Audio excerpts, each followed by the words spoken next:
welcome to Merit Rounds. I'm Jonathan Sherbino. I'm the director of the McMaster Health Education Research Innovation Theory Center. Whew, that's a mouthful, Merit. If you're not fully familiar with us at Merit, please take a look at us at merit.mcmaster.ca.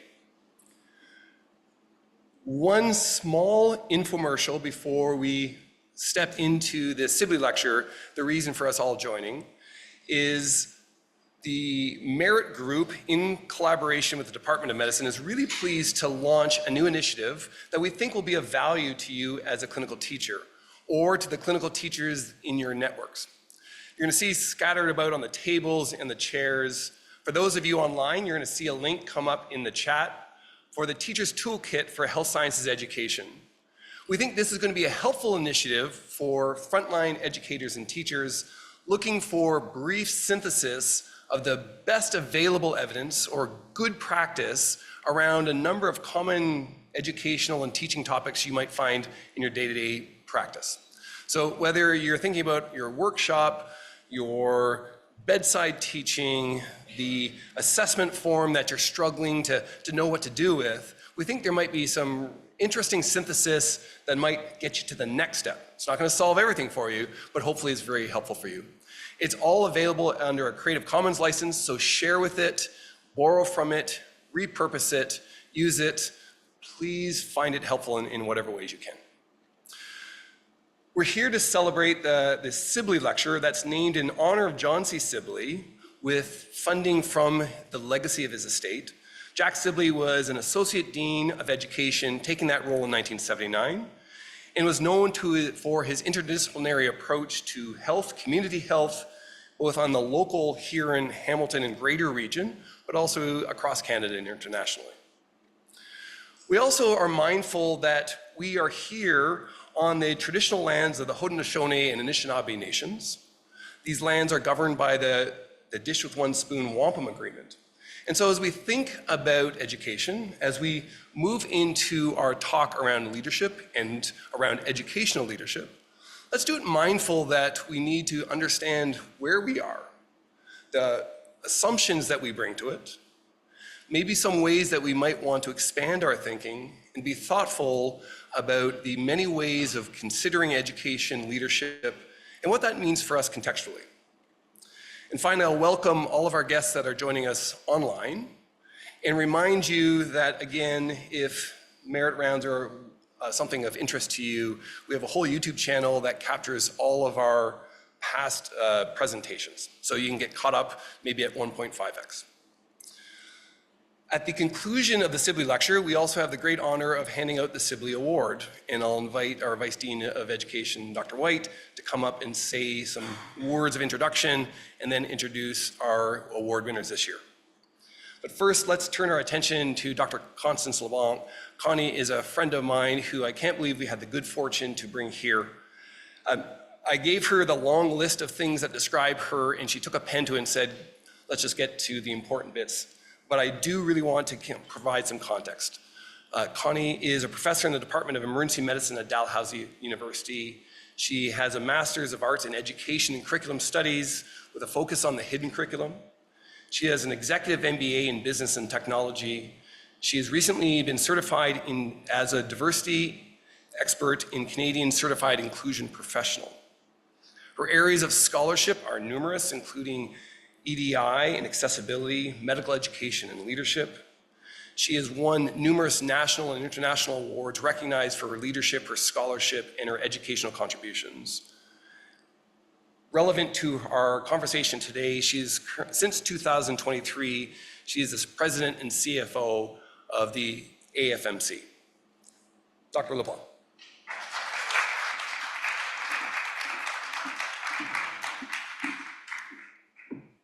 Thanks, John. Can everybody hear me?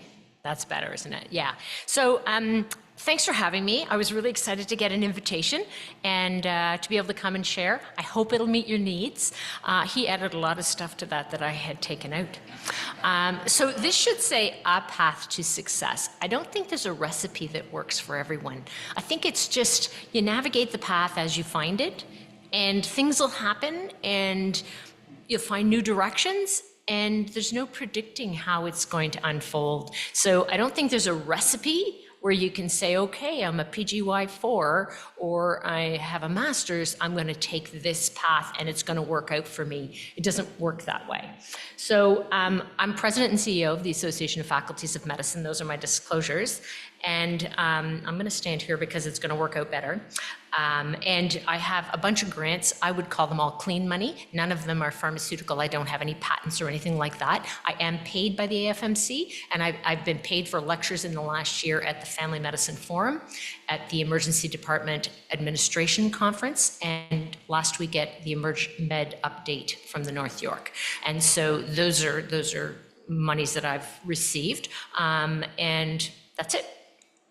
So our learning objectives are to look at, I'm going to share with you my path into and through medicine and kind of how I tumbled into a bunch of different jobs.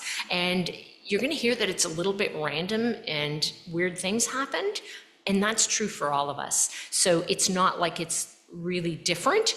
And I just also want to note that we're having a conversation between two ferns, which I thought was kind of funny when I saw the stage.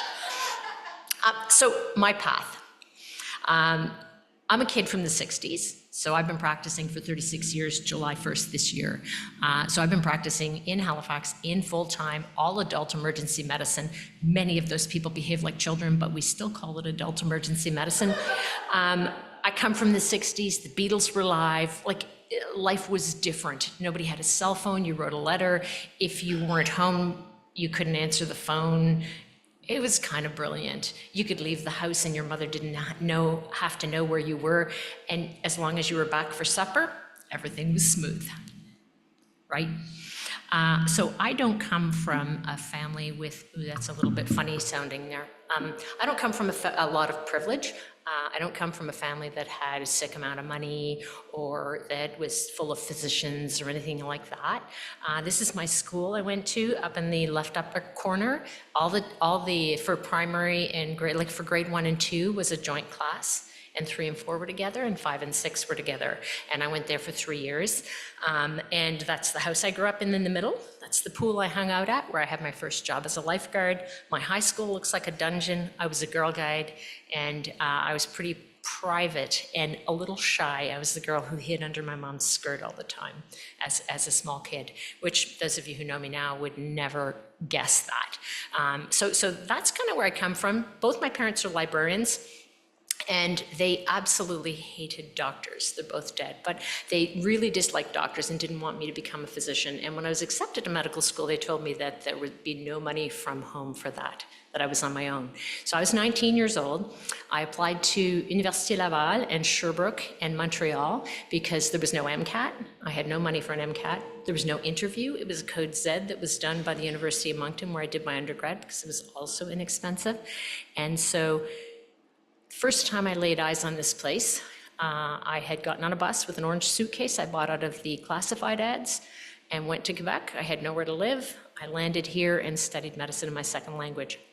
So as you can imagine, I wasn't really set up to think about leadership as something that was available to me. It just wasn't a thing. It wasn't on my radar. And so I was just trying to get enough to eat, to make it to the end of the year with the money I'd saved from working in a water quality branch, and to get through my classes and not be super lonely and lost. And I had to find a place to live. So I did find a place to live. It was about 5 miles from school, and I got a bus pass in January and February because it goes down to minus 30 in Quebec. And I'm not a fur coat girl, but man, I would have taken a fur coat. So that's my school in medicine. I didn't have student leadership jobs or any of that. It just wasn't a thing for me. I was treading water, just trying to keep my nose above. One of the things I did to pay for school, I figured out really rapidly that I would either have to sell my body or sell something else. So I could sew, and I had a sewing machine, and I made wedding dresses. I bought my sewing machine in the classified ads in Quebec City, and I went and got it on the bus, and I made wedding dresses. And if that sounds impressive sewing-wise to you, just a plain red silk dress would be a beast to make. With a wedding dress, you can like nip and tuck and put little bits of lace here and there and hide the flaws. Not that tricky. And people wear it once, so it doesn't have to be that durable. When I was done medicine, my husband had come to Quebec, and I got married in medical school, and then, not in medical school, but while I was in medical school.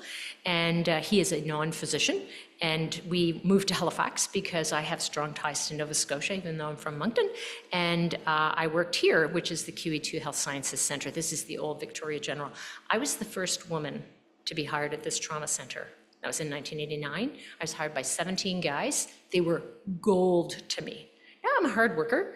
I still didn't see myself as a leader. And so they offered me jobs like, would I supervise the clerks and come in on my day off? And I was like, yeah, I'd do that. I was just so happy to be included in anything. Like I didn't never dream that these jobs would be there for me. And so I was really excited, worked pretty hard, did a bunch of shifts, and then I got pregnant. And I already had a daughter. So when I got pregnant, I told them when I was about 3 months along, and I went to the staff meeting, and when I got there, they had been meeting, it was 25 after 8, and the meeting was at 8:30, and they had been meeting without me. All the guys were in the room meeting, and I was on time. And it was like, you know when you're shoveling and you get that gut punch with the shovel because you hit a piece of ice? It was the equivalent of that. I had never felt othered by these humans, never. And the head of the department looked at me and said, no, it's nothing bad. We were on fee-for-service at the time. And he had brought the group together at 8:15 to have a vote to see if they would contribute to maternity leave pay for me for 6 months. And they had voted unanimously that they would pay me $5,000 a month. And this is in 1992. And so they had voted that they would pay me for up to 6 months. I took 3 months because it just felt like too much. And I had taken, 10 weeks of my daughter. So that all felt like really, really gravy. But that's the kind of treatment I got from this group. And so when we hear about people not being supported, sometimes there are people who are super, super supported.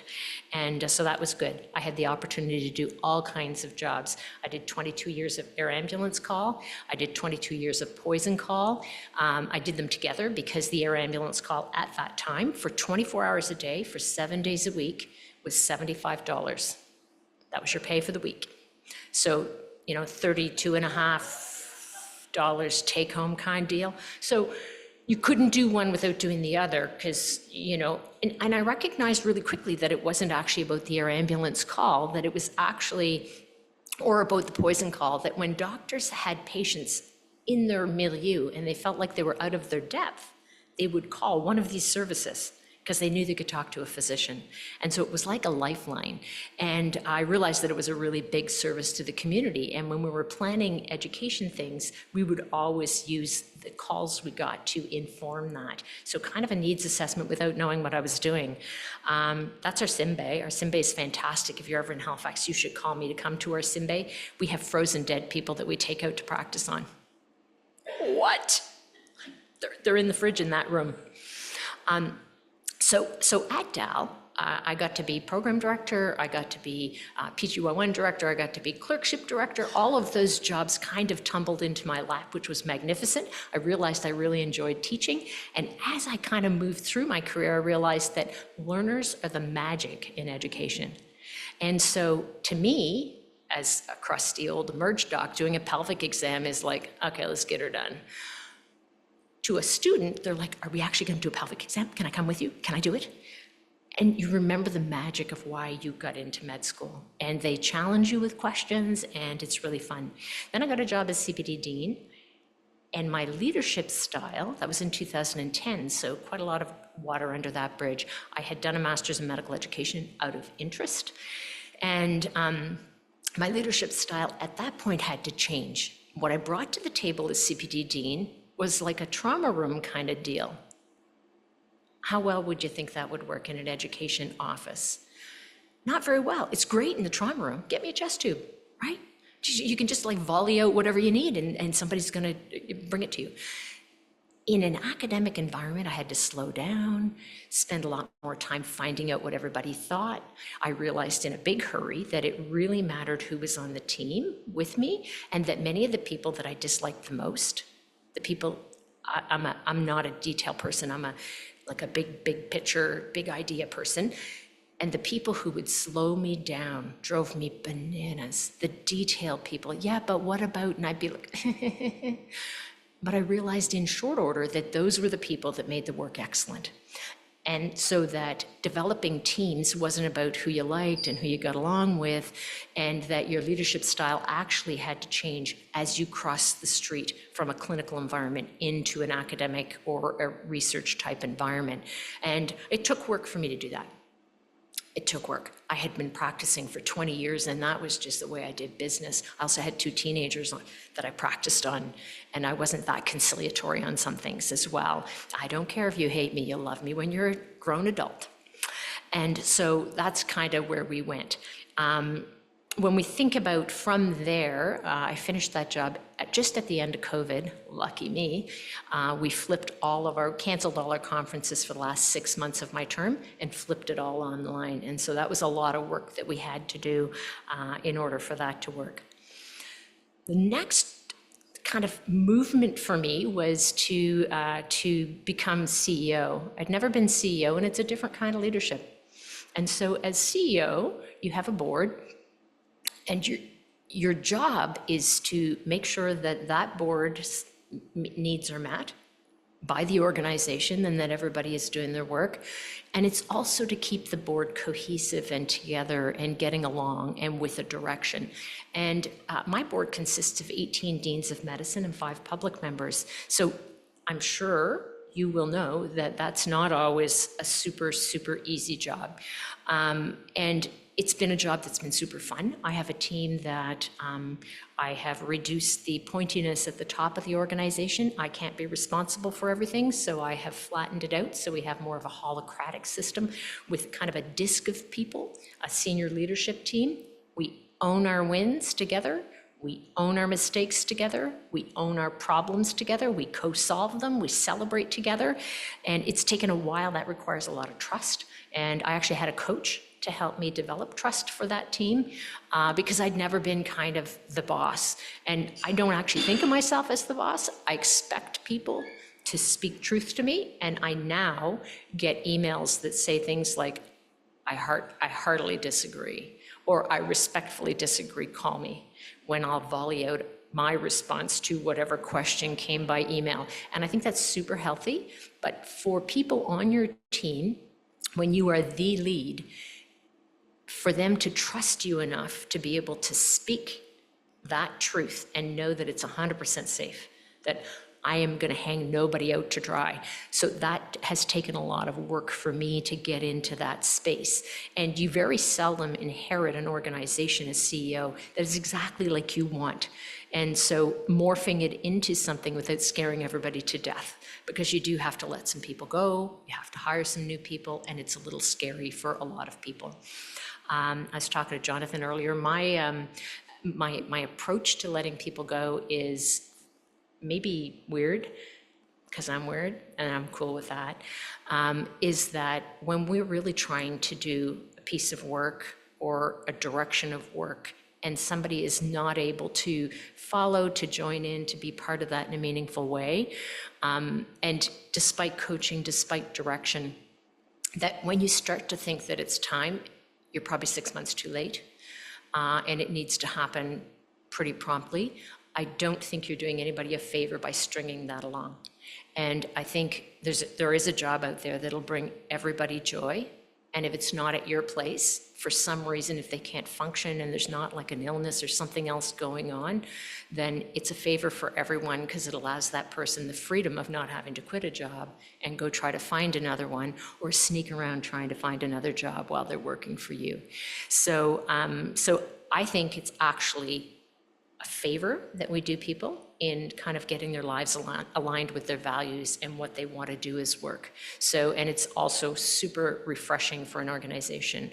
I meet 100% of our new, we have 64 employees. So I meet every new employee. I spend 20 minutes with them just to hear who they are, what they do in their spare time.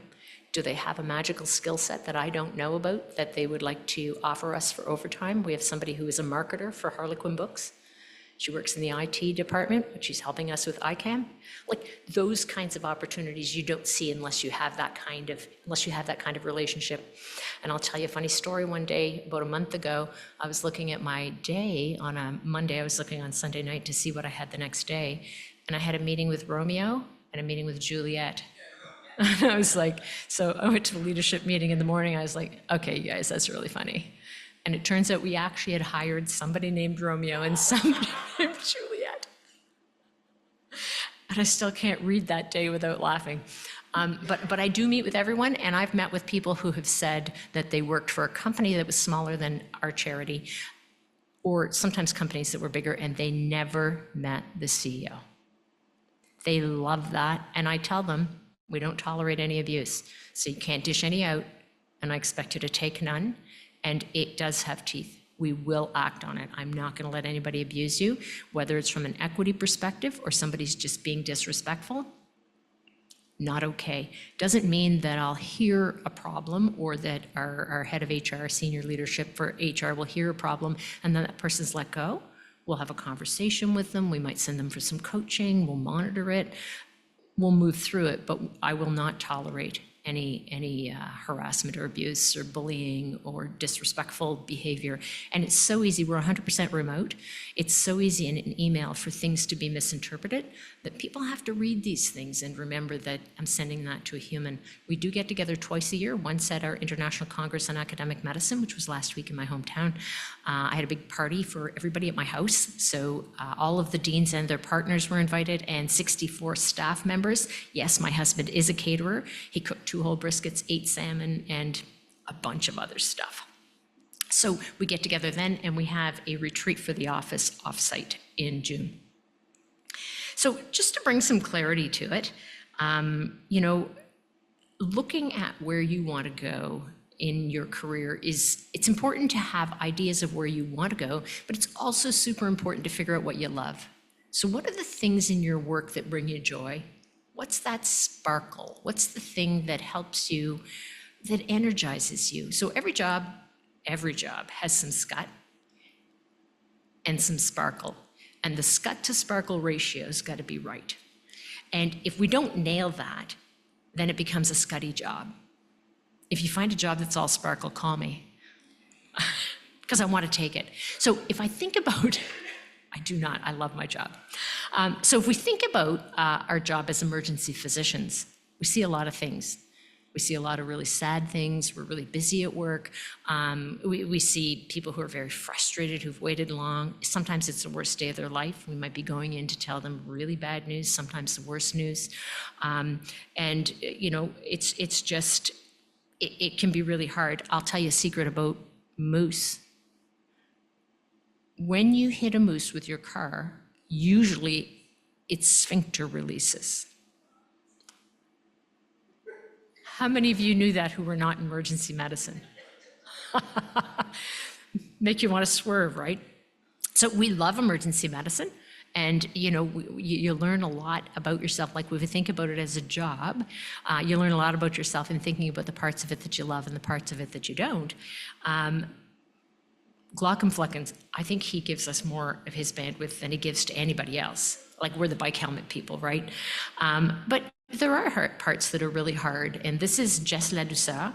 This is off Facebook, the woman in the middle, that's all one post. So the things you have to do at the end of your day to kind of be whole and bring what your family needs. So the moment I step out of the truck, the moment between worlds and realities, between the time that I picked up and carried all of that sorrow and grief, whatever tragedy I was just part of, and the moment that I have to set it down again and walk into the house and be the parent, the family member, the mother that my kids need. So merge docs do that every day. It's a really hard part of our work. Getting home, I walk to work, so I'll take the long road home some days if it's been particularly rough. All of us have things like this at our work. The boost is just a funny story. During COVID, we were really terrified. I wasn't CEO yet, obviously. We were really terrified that we get COVID. Many of us moved out if we had family members who were immunosuppressed and stuff. So I invented a drink, as I felt creepy eating anything at work. So I put on my N95, and I'd put 2 shots of espresso and half a bottle of chocolate boost. and it was like protein, liquid, bunch of caffeine, good to go. And so I call it Kaboost, and you only need half the bottle. So if you really want to make some Kaboost, it's half a bottle, and this is the proper ratio, 2 shots of espresso, and you can keep the boost in the fridge. And I used to rate hepatitis C on the top, and nobody ever took my boost. Pro tip, Emerge docs have a weird sense of humor. So things you have to do in leadership is you have to look after yourself and you have to look after your people. And looking after ourselves, like the first thing, if you think about the LEADS framework, is looking after yourself. So what are the things you have to do to look after yourself? Anybody? Sleep. And that's the one that nobody can see, right? Sleep. And we know that if we don't get enough sleep, it increases our chance of coronary artery disease, stroke, cancer, depression, hypertension, you name it, all the bad shit nobody wants, you're going to get it all. So we absolutely have to get our sleep, and it can be divided into 2 4s, but if you divide it smaller than that, you don't get your REM sleep, and that's our really restorative sleep. So sleep is super important, and we know that we will get burned out if we don't. When we think about burnout, you can make a case for burnout. The Americans are way better at this than we are, because they know that a burned out physician doesn't provide, or a burned out worker doesn't provide the same quality of care. And they have a numbers game on that. They know that there's a business case, a personal case, a tragic case, all those cases. And the Americans are very worried about the business case. It's one of the very kind of niche areas where they are ahead of us despite our geopolitical situation as we speak today. So when we think about burnout, it's not actually an illness, it's a situation, and you'll have all of those references in the slides with the QRs. The other thing we have to do is not tolerate incivility. And I talked about incivility a little bit. Chris Turner's an Emerge doc in the UK, and his work is in incivility. It's called Incivility Kills. And we know that victims of incivility behave poorly toward others. Outcomes in every facet of our work are worse. People don't want to collaborate. They don't want to help other people. Their cognitive bandwidth is decreased for hours. So if somebody's nasty to me, I can't think as well for several hours. Super, super important. And if you see somebody be abusive to me, your cognitive bandwidth goes down for a couple of hours, and you're not as willing to help other people. And if we think about that in a workspace, that's really important. So my attention to not allowing incivility to persist is really, really core. So the people that we hang out with are really funny. The people that we hang out with are very important. And since COVID, we don't socialize at the same rate. And we know that as humans, we need to be around other people, even introverts. Sorry to all the introverts, but you do need to be around other people. Apparently, I'm an introvert. You would never guess seeing me, but what the things I do in my spare time, I play the piano, I read, I practice karate. I just got my 2nd degree black belt in September. I do knife throwing, I shoot, and I run. And what do all those things have in common? I can live inside my head. They're the things that where things trickle around in the attic of the choice. Somebody just said they shouldn't piss me off. I know, kind of frightening, and I seem so benign, right? That's why I walk to work, and I even walk home at 2 a.m. because I can look after them. I'd be the granny who's a surprise. Isn't that awesome? Can you imagine? Let's take her purse. Let's not. Other things that we need to do to look after ourselves. Exercise, right. We'll go eat well. Feed your soul. Exercise. We need exercise. That'll traumatize some people, right? Spend 30 minutes a day on the treadmill. That's not what your doctor meant. Take time to smell the roses. We need to do things that bring us joy. We get, with people who have more grit, appreciate beauty. So appreciating beauty is a marker for having more grit. Going to the art gallery and Being in awe is a really important part of ourselves. We already talked about the sleep, and this is my slide for a thin slice of joy. A thin slice of joy is a thing that you get when you just get that almost goosebumps over you over something simple and mundane. For example, you go on vacation, you leave clean sheets. When you get off the plane, you have a shower, you slide into those sheets. That moment is bliss. And we don't take a second just to breathe it and love it. And I think it's really good for us, and I think it's part of leading ourselves. It might be, we walk our dog from 11 to 12 every night, might cut into my sleep, but when there's one street, and when we walk down it, there are dogwood trees, and when they're in bloom and it's humid, it's fantastic. It's not perfumey, it's just that little, this is so nice. And we really should, and it might be something as simple as getting the letter that says you got the grant. Just take that breath and appreciate it, or that you got a job, or somebody gives you any kind of good news. Those are all important moments. One of the things in medicine is that we have, as clinicians, a backstage pass to life. And I really appreciate that. I think it's a very important part of A, who we are, B, who we can't share, and C, what we share with each other. And we know things about people and about situations. I've had patients tell me, I've never told anybody this. Nobody in the world knows this except you. I'm an emergency physician. Can you imagine that? That's the craziest thing. But it's kind of crazy good, right? And so appreciating that and valuing that. We also have a lot of opportunity. I went to Antarctica as the doctor on an icebreaker with 150 very rich Americans. We were gone for 16 days. The trip would be about $15,000 US for the lowest cabin, and the cabins went up to $50,000 just for the cruise. They were kind of high maintenance, but it was worth it because it was pretty spectacular, and nothing tragic happened. We had some little stuff. Some people got pretty sick, but nothing we couldn't manage. So leading yourself is about balance, and now we're going to move into working with a group. That's my gossip slide. Is gossip bad? It depends on the gossip, right? So nasty gossip that you would be embarrassed if the person heard you is bad. But gossip that's like, oh, did you hear about so-and-so, something good happened? That's not bad. Gossip shows we're interested in others, makes us part of the human condition. When people aren't quite right, we should be more curious and less judgy, and that's in all facets of work. So somebody who's been a solid character and behaves like a complete dickhead, are you okay?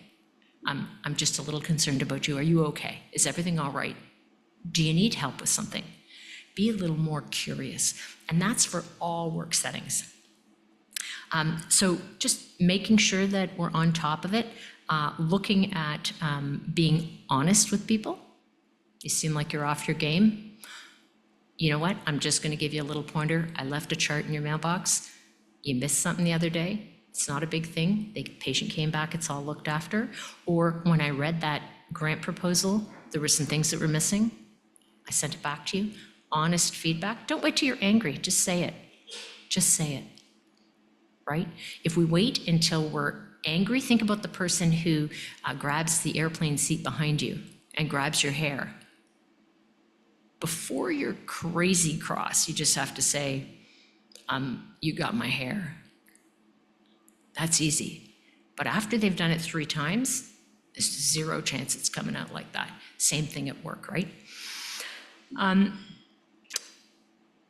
Thinking about being willing to do several different types of work and move around and to help people and to invest in what they need from you is an important part of work. It's an important part of working on a team and working with other people. And when we are not willing to give of ourselves, then when we ask other people, they're not going to be as keen. I call that money in the bank. In emergency medicine, I will agree to do a shift that is super, super, super inconvenient to me if I can do it at all, if somebody's stuck. I tell them, I'm not keen on your shift. I won't see you stuck. I will do your shift. I'll move what I have. I will do your shift. I will not see you stuck. I've been called on that in 36 years, twice. but that puts cash in the bank for me big time. And so sometimes you can figure out ways, it's not manipulative, it's ways to be a good corporate citizen by doing things for other people. And I'm 100% prepared to do that. Every woman in our group knows that I live a kilometer away. I will walk up to the emergency department if their baby's sick. If their baby's sick, mom needs to be home, full stop. I will come up. I've been called on that once. 3 a.m., got a call.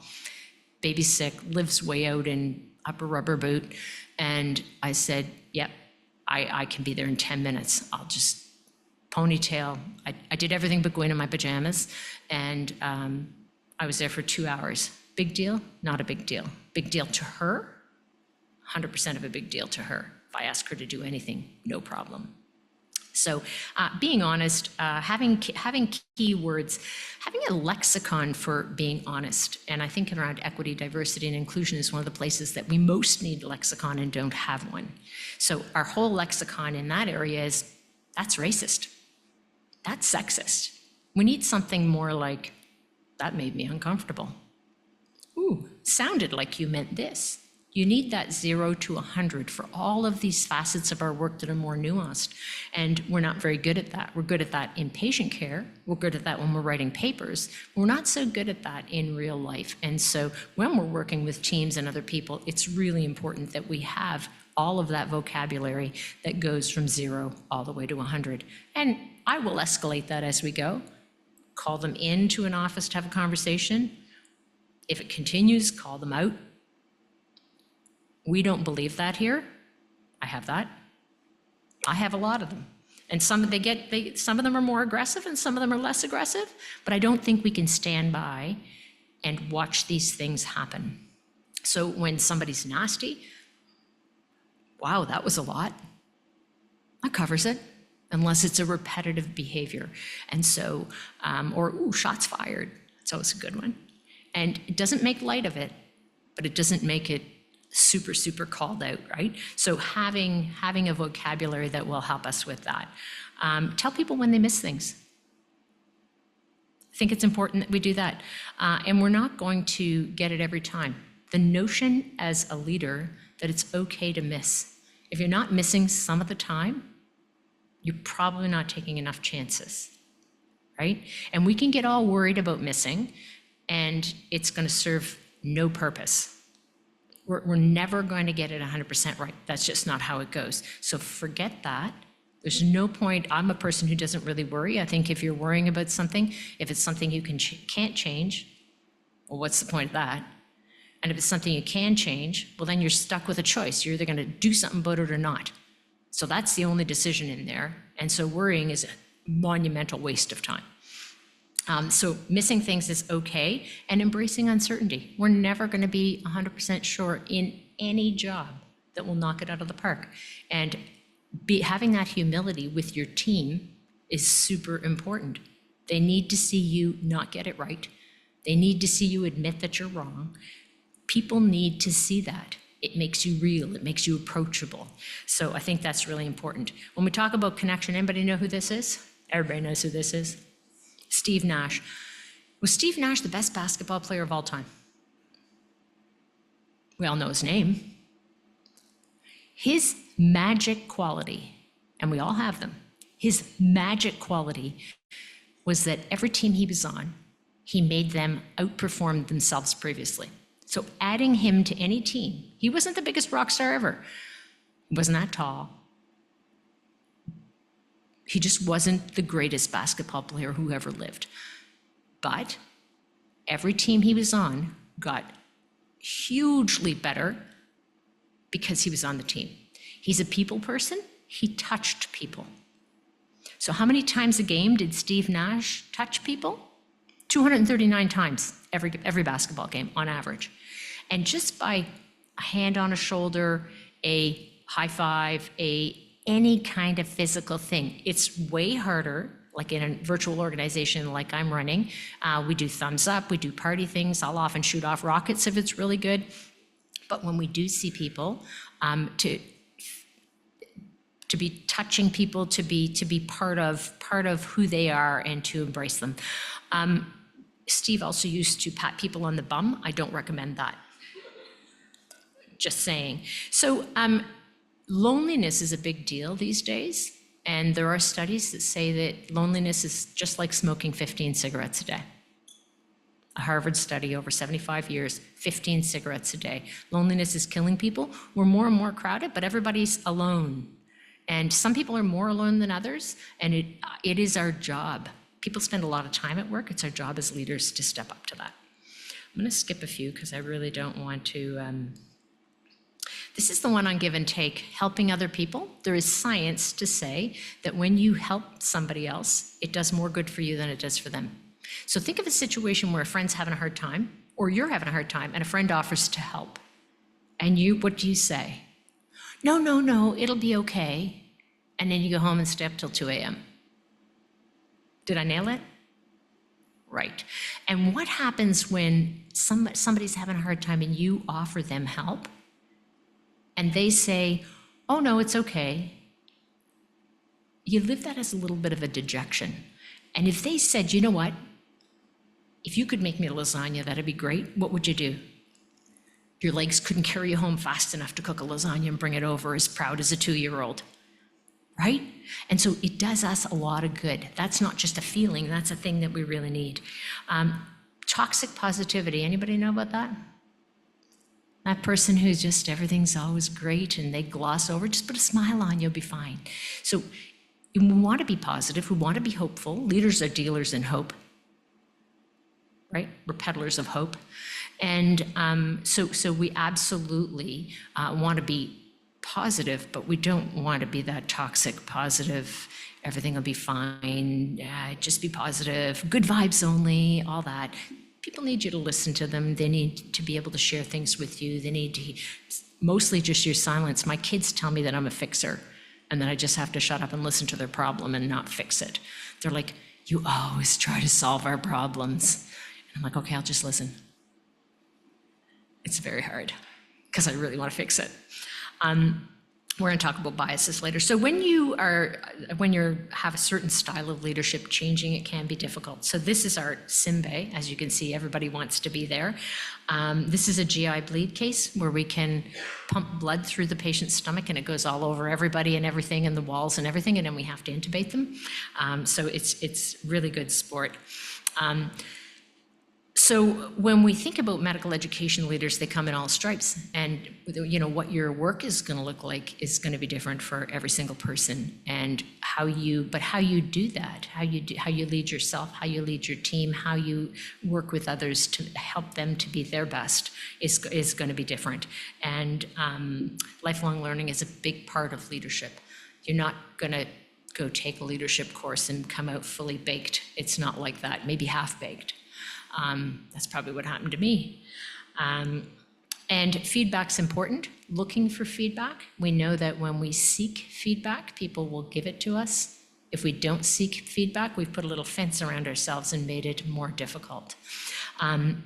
Some of the things we have to be pretty careful with is professionalism these days. And professionalism there's a kind of a big gray area around it in all work milieus, and it can be weaponized against certain groups. So is she professional?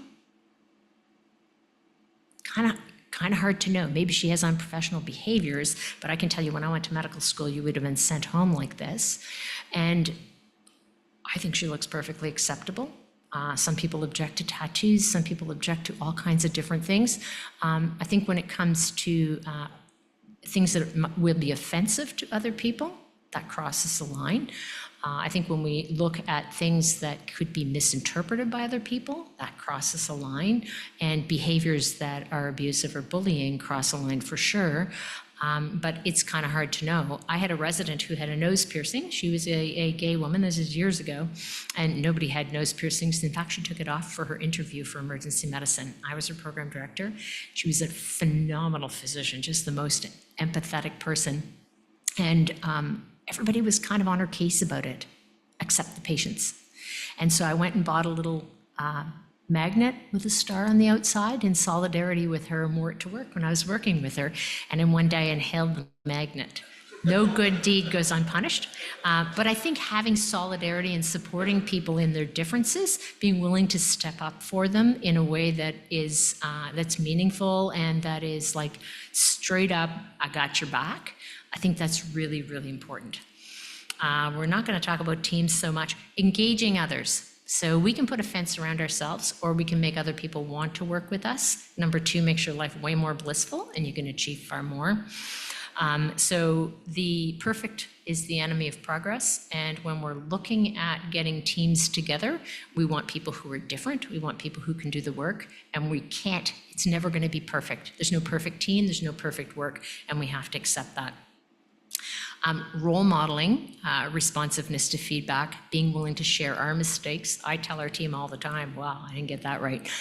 And that's fine, but what that does, especially as a leader, is break down that expectation of perfection, and if something goes wrong, you're going to get in trouble. I have one person on my team who's particularly vulnerable to that, and I got a complaint email from a group of deans, undergrad deans, and brought it to the table, and that individual was super taken aback and said, well, why didn't I know about this before? And I said, because we're co-owning it. Like, that's the model. The model is we co-own it. We help you solve this. It is not a you, it is a thing, and we're going to do it together. And it was kind of refreshing for that individual. Share issues, but also share successes. So you can't be the person who is going to take all the credit and be all of that. We need to share those things with other people and make sure that that goes. Building trust takes a long time. It took a lot of work for me to get my current team to where it is, and they really trust and they're really happy, and they work hard, they share their mistakes, nobody feels really vulnerable. That one person is still a little edgy, but I'm still working on it. So getting to that space is super nice. When we think about bias, how many of you are biased? Yeah, we're all biased. And so when we meet somebody and they're on our team and they're doing work, we have impressions of everybody at work, right? And if you don't think you're biased, I'm going to tell you that you are. How many of you have ever been to the movies? Right. And so what do you have to do when you're on the 7th floor and the bad guy's there and there's nobody else in the building? What do you have to do? You have to get to the vent, to the air vent. And you have to get the vent off, and you have to get your caboose into the vent. That's what you have to do. And then you have to pull the little vent thing in front of you, and you'll be safe. You can't take the stairs. You know this. You've been to the movies. You've been immersed in it your whole life. You can't wash it off you. What happens in the stairs? You end up at a funny angle on the landing with your neck broken. We all know that. It's a fact. You've been washed in this your whole life. What's the other fact? The elevator. Pure badness. The elevator's pure badness. Somebody will cut the power. It'll fall right to the ground floor. The bad guys will see where you went and meet you. You know it's bad. Your only hope is that air vent.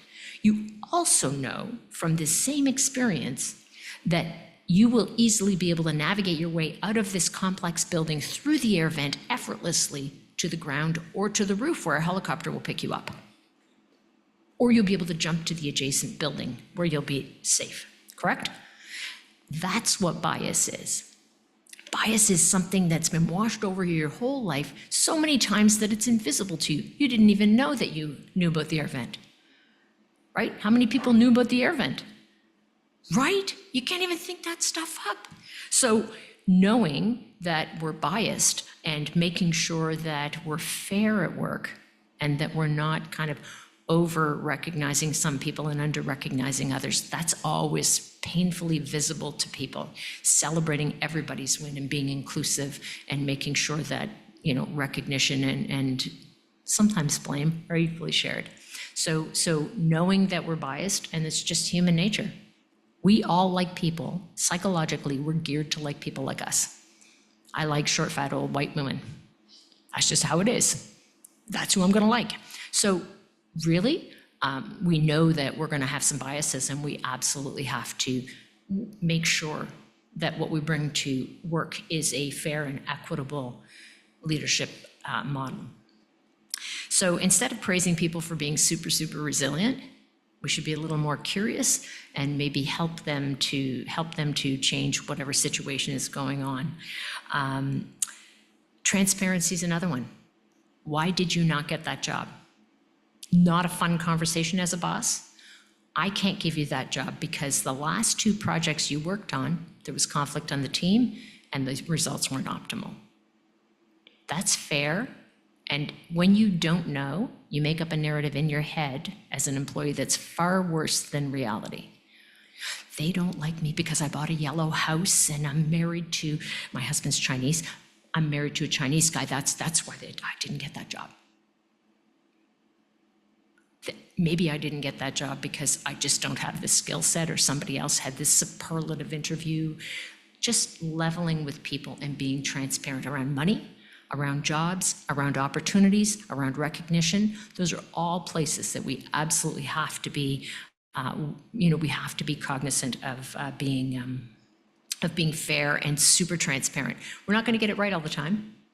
The person you tell that to may not like you for it. They certainly won't love you for it, but they will know, and it gives them the opportunity to improve themselves, right? It's the same kind of icky situation as letting somebody go. When we're honest and when we just do it, when we see racism, when we see bullying, when we call those things out, when we're honest with ourselves, it makes you feel good about yourself. And it also makes you a reliable, credible person. So leading through incivility is like breaking wind in the lift. The person who breaks the wind feels great, everybody else, not so much. And so being destructive about things, humiliating people in public, all of those kinds of behaviors in a boss or in any kind of leader are really, really poor. And so there's a time for private, there's a time for public, and we have to recognize it. As leaders, our job is to look after our employees. And Richard Branson, bazillionaire who owns Virgin Airlines, says, look after your staff. They'll forget about the clients. Your staff will look after them. And that has certainly been my experience in leadership positions. When you take good care of the people who are working for you, they'll take care of everything else. And so who do you have to invest in? That's who it is. Anybody know who this is? We're almost done. This is Howard Zinn. Howard Zinn is he's a Vietnam War resistor, and he writes on politics in the US in the 60s and 70s. And so he's full of hope. And I think as leaders, we deal in giving direction, hope, and support to fulfill that direction and to get there. So being hopeful in bad times is not just foolishly romantic. It's based on the fact that human history is a history of cruelty, but also of compassion, sacrifice, courage, and kindness. What we choose to emphasize in this complex history will determine our lives. If we see only the worst, it destroys our capacity to do something. You have to be hopeful. You have to be optimistic. If we remember those times and places, and there are so many, when people have behaved magnificently, this gives us the energy to act and at least the possibility of sending this spinning top of a world in a different direction. And if we do act in however small a way, we don't have to wait for some grand utopian future. The future is an infinite succession of presents. Every single moment counts and makes the future, also makes the past. It's like a magical thing. And to live now as we think human beings should live, in defiance of all that is bad around us, is in itself a marvelous victory. So just keeping that hope and making sure that we are bringing that to the table every single day. And when we look at the world right now, you kind of feel like it's all bad news. It's all gross. And it's not all gross. Marvelous things have happened since I was born, since you were born, since forever. I mean, when we look at the Japanese elders on the roof here, after the Fukushima nuclear power disaster, the older people with cancer said they didn't want younger people to go clean that up because they'd get cancer from it. And they said, well, we already have cancer, so we should go clean that up. So these, people in their 60s, 70s, and 80s got dressed up and went and cleaned up the nuclear waste. Like, that's magnificent. Nelson Mandela, the year I was born, he was jailed in South Africa. In 1994, he became president. In 1962, you couldn't think that up. And yet, it happened. So the Berlin Wall came down, Nick Winton saved 669 Jewish children during the Holocaust. So every little thing we do matters, and we think about the suffragettes. If you think about the suffragettes, what did they do? They went out and fought for women to be able to vote. And they were jailed. Some of them were beaten up, right? They were ostracized. Many of them never got to vote. The work they did still counts. So the work that we all do every single day, what we bring our best to the table, the work we do matters. And we have impact well beyond what we recognize so many times. Like, doesn't it seem cracked that I wouldn't be able to vote? Does that seem cracked to you? And yet these women fought for that, and some of them didn't ever vote. So we can never predict the future, and doing the right thing over and over is always the right thing to do. This is a group of kids at a school. The young man in the tie was not allowed to dress up for Halloween. And so what they did is his friends, the others, decided they would be the president's bodyguards and that he could be the president. And that was their Halloween costume. So he couldn't wear a costume. They stepped up to make him part. Like, that's fantastic. That's the leaders of the future. Dealing in hope is really important. The features for us is meticulous prep, being all right with incomplete data, being willing to make decisions that we know sometimes are going to be wrong, having the humility to be wrong, and being persistent. In leadership, you have about 10 elephant bullets. You can do some big, crazy, wrong thing or that's going to make a whole bunch of people angry about 10 times. And so I've used 3, but I'm 62, so that's probably all right. So I can pack a few in now. And just recognizing that, is this actually a hill to die on? So sometimes it's not worth the fight.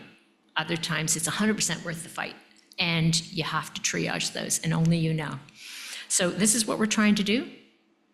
We have to have hope, and that's all I got.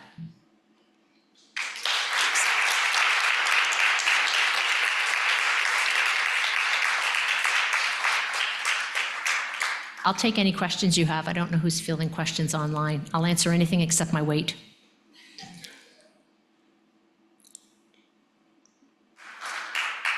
Dr. LeBlanc, thank you for challenging us as education leaders, for giving us real-world lived experience over many years, many different contexts. I'm going to invite Rob White now to introduce the Sibley Award winners.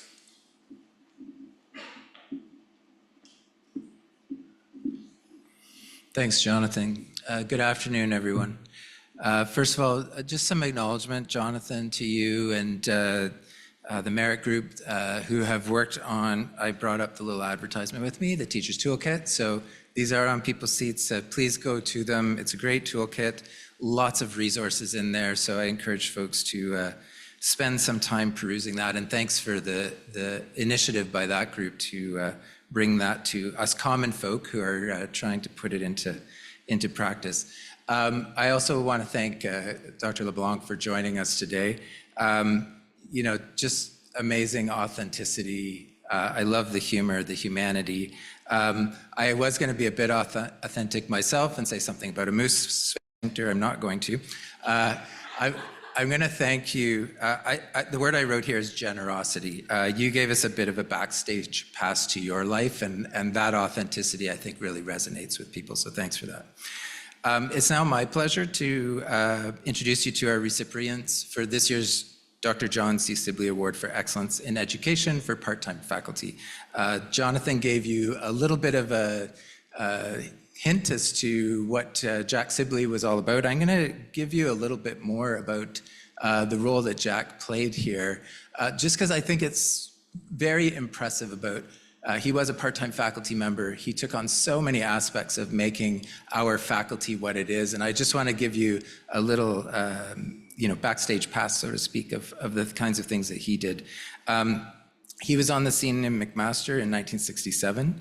He was an assistant to the founding dean of the medical school, so Dr. John Evans. John gave Sibley the task of developing educational and clinical programs in chronic disease and rehab. Jack Sibley's first task was to work as the executive director of the rehab hospital, getting it built, recruiting the faculty, recruiting the staff, setting the programs up. Together with Drs. Alan McNabe and Adrian Yaffe, Jack had started also the cardiac investigation unit at the Hamilton General Hospital in the late 50s. And at about the same time, he was instrumental in founding the Hamilton Institute of Physical Medicine and Rehabilitation. When he was becoming involved with McMaster, he remained the head of the Department of Medicine at Joseph Brant Hospital in Burlington. All of his initial responsibilities to the medical program were as a part-time faculty member.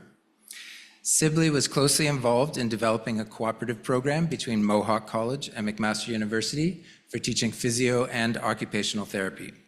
He developed the nurse practitioner program and the clinical behavioral sciences programs. Jack Sibley, therefore, had a huge influence on education programming in the early days of our faculty, and he contributed in multiple ways to establishing the educational and interprofessional foundations of the Faculty of Health Sciences at McMaster. We truly probably are the spirit of us, in large part related to John Sibley's work. The Award for Excellence in Education for part-time faculty recognizes part-time faculty members who have made contributions in 4 major dimensions: development and evaluation of innovative educational activities in the health sciences, support of interprofessional education, sustained commitment to the academic mission, and impact on teaching and learning in FHS programs and initiatives. It really is an award for us who adjudicate the award to see what part-time faculty are up to in our university. We have over 3,000 part-time faculty members. McMaster is a university that has always acknowledged the value that part-time faculty bring to the institution, and awards like this, promotion processes and others, are ways of valuing our part-time faculty. Occasionally, when we do this work, we find more than one faculty member to whom we would like to award this prize. This is one of those years, and so we're going to be awarding 2 prizes this year. So this year's recipients of the John C. Sibley Award for Excellence in Education for part-time faculty have robustly demonstrated sustained contributions across all of the award dimensions. I'm going to introduce both of them to you. One of them could not be with us this evening, so I'm going to give you a little bit of background about that recipient. And the other recipient is here with us this evening, and we're going to hear from them after I introduce them. So can you join me in congratulating Dr. Catherine Wiseman-Hakes and Dr. Saru Sharda as this year's recipients.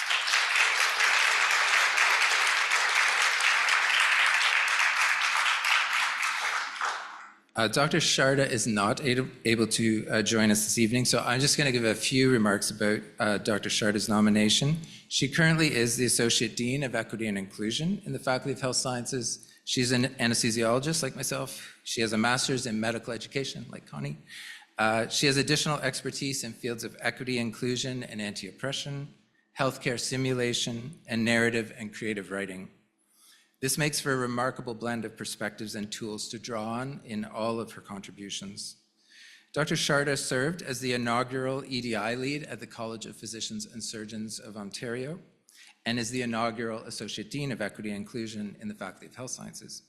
She has received awards by the Canadian Association for Medical Education, the Curie Fellowship Award from the Wilson Center, and the Dr. Pauline Alakija Trailblazer Award.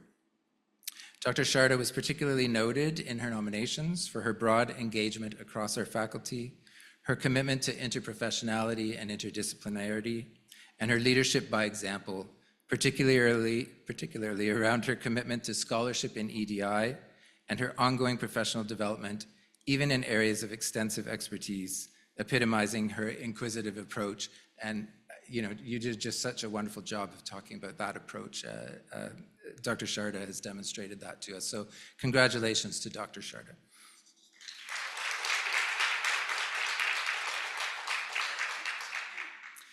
Dr. Wiseman-Hakes is with us this evening, and she's a speech-language pathologist. She's an assistant clinical professor in the School of Rehabilitation Scientists. She's also a scientist with the Hall Ellis Concussion and Research Clinic, at the Toronto Rehabilitation Institute. Dr. Wiseman-Hakes blends leading research and evidence with a deep centering of the experiences of patients and their families and caregivers. Her nomination and reference letters were replete with examples of innovative programming and research that was impactful on learners, colleagues, and clients alike. The descriptions in your nomination were just so perfect that I actually borrowed them, and I'm going to quote a couple of them. From your nomination letter, Dr. Wiseman-Hakes designed and facilitated an 8-week role-emerging clinical placement in collaboration with interdisciplinary colleagues at Women at the Centre as part of a Public Health Agency of Canada funded project.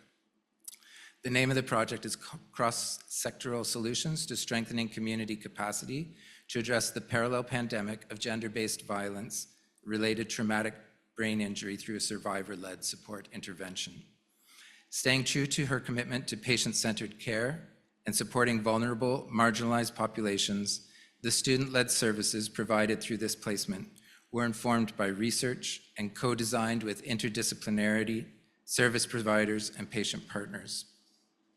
During this placement, students also had the unique opportunity to collaborate with professionals from disciplines such as law enforcement and social work, deepening their understanding of the impact of brain injury on communication and building capacity to support survivors of domestic violence. This partnership is the first of its kind to bring SLP services, that's speech language pathology services, to support survivors of domestic violence in Canada. One of Wiseman-Hakes' students wrote the following feedback. Working with women who experienced both brain injury and gender-based violence reshaped my understanding of communication as more than speech. It's about empowerment and safety. Learning nonviolent communication for the first time and then teaching it challenged me to make difficult concepts accessible. This experience pushed me beyond traditional therapy models. It reinforced that communication is also about relationship, trust, and rebuilding voices. Moving forward, I carry this lesson into my practice, knowing that as an SLP, I help people not just speak, but be heard. Thank you, Dr. Wiseman-Hakes, for your innovation in education, for merging evidence and experience, and for giving voice to people who need to be heard. It is my great pleasure to congratulate you as a 2025 John C. Sibley Award recipient and invite you to share some thoughts with us.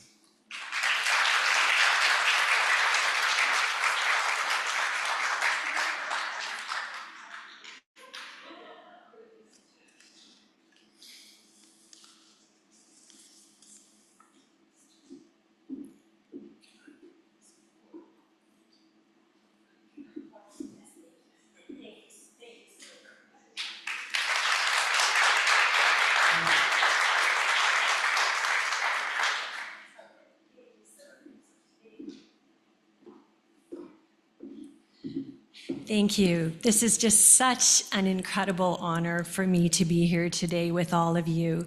And I'd actually like to begin with a little bit of a story.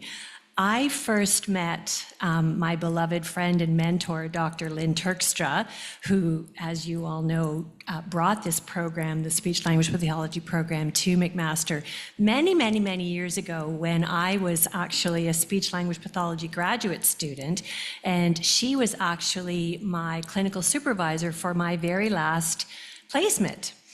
Yes, that's how long we've known each other, and it was just such an honor to have the opportunity to work with Lynn. And in that space, we became very dear friends, and she has continued to be a lifelong mentor and dear friend to me. This was just before she headed off to the United States to do her PhD, and so it really feels to me like we've come full circle.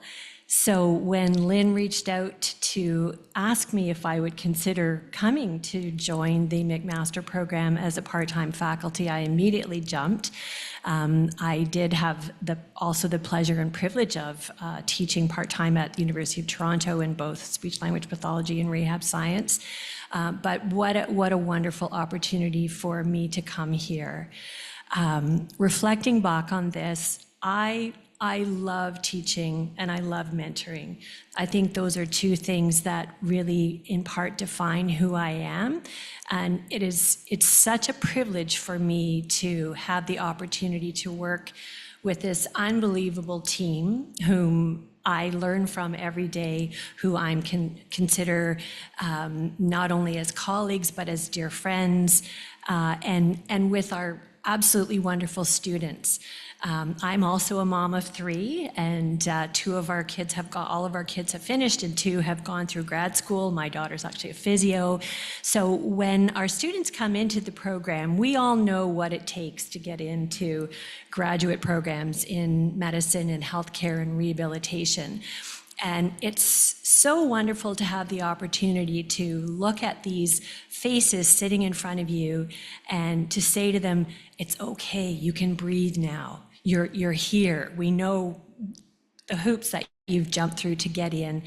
And now you can stop worrying so much about marks, and we can actually just focus on learning. And yes, of course, the marks are important, and everybody does well. And that's one of the things I love about the program, is that the problem-based learning and the teamwork is really structured so that our students are successful.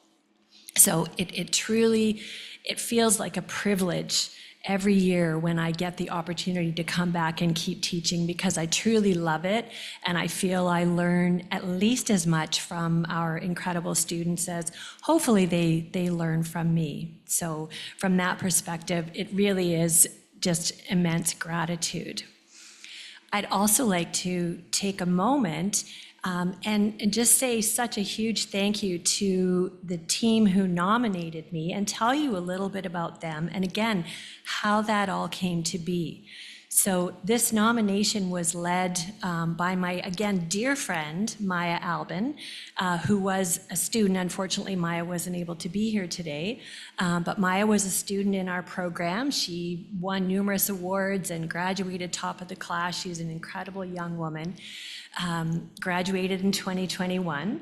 And when she finished, she reached out to me. I work in the brain injury space, and said she was really interested in learning more about brain injury, and might there be an opportunity for her to work with me and learn from me.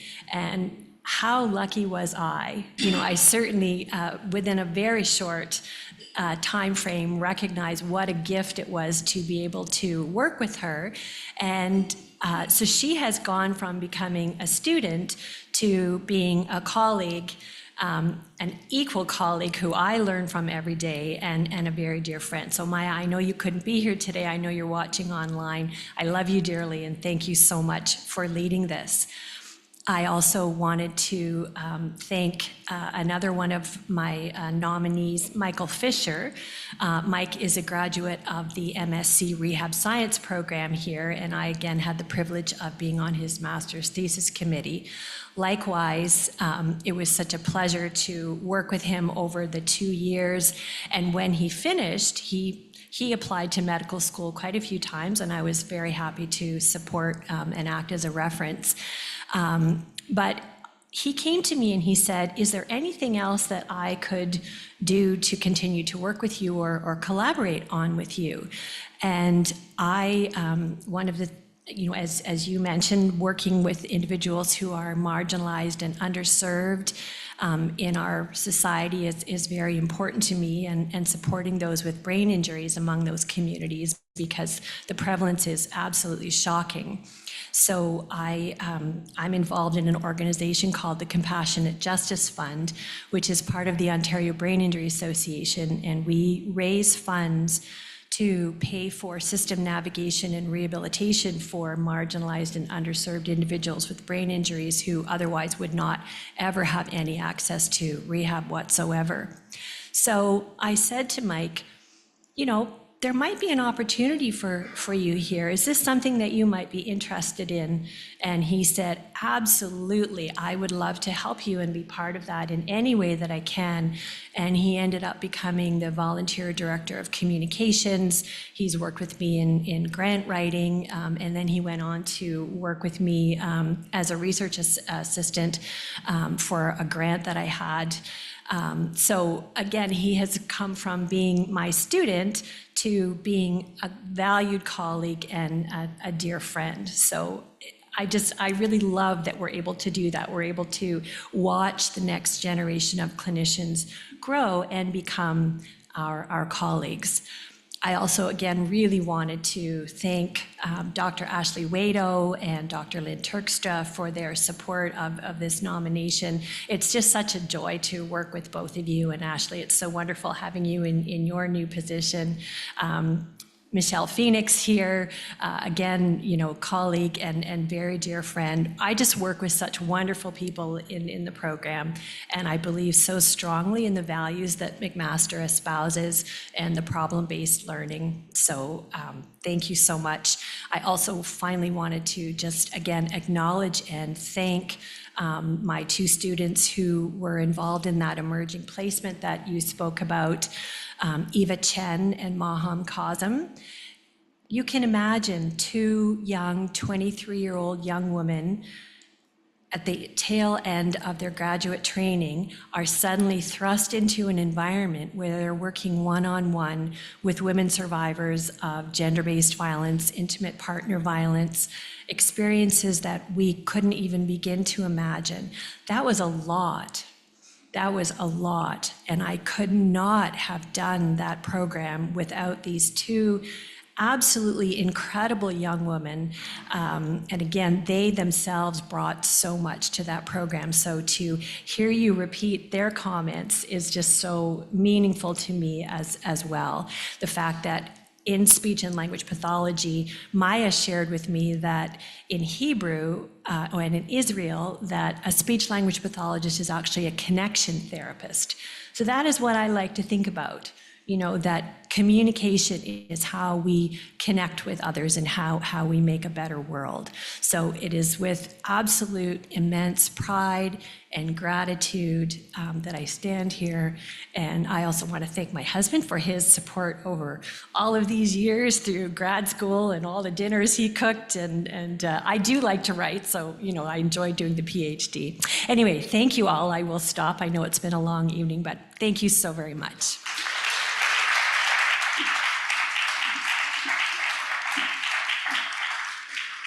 So thanks to all of you. Thanks to Drs. Wiseman, Haig, Sharma, and LeBlanc for inspiring us as teachers and as health professionals. Good evening.